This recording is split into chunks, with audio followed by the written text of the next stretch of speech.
نهار کوفت، نهار زهر مار، نهار سینه ورم، نهار حدوده سرطان که به حق 5 تن تو خره در بره داریم. مگه تو توی خونه و نهارم میخوری؟ دیرو رفته و خونه داداش من فکر میکردم این مثل گوه، غذا که جلوش میذارن فقط میخوره، زبون تشکر نداره. خونه داداش همین تو میخوره و میگه دله چه کردی؟ دله چه دست باختی؟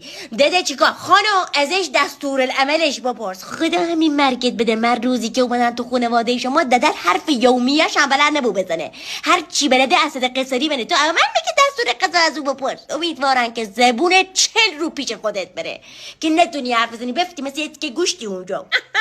مامان جون عاشقتم که تو این سن انقدر سخت گذشته، تازه فهمیدی مرد عقل و شعور ندارن، زبون تشکر ندارن. تازه ببین پسر خودتم همینه، رحیمم همینه. ای گوز زیفنگو تو خودت داری با من مقایسه میکنی. نمنه به بارون اومد ترک زمین هم اومد، اون فکر کردی تو انگوی هستی. 70 سال زن این مردو هستن، در خونش رو همه وا بوده که یه بار بگه زن دست در نکنه. چه غذا که قشنگ درست کردی خوشمزه شده و زن من زن نداشتم، ولی تو با همه مردم رخ بردی. تو اون روزی که اومدی تو خونه بچه من یه چایی بدر نبودی درست کنی، تو خودت با من مقایسه میکنی. من همه رامتی همه خاک گلدونا تیف کردی. بیا ایسا پول بعد تمام برگاش کم پسری که دیونه خودش رخت رو زمین. چای میخی چای میرینم برات. برو خونه دلت. برو با افتخار شکل بلند.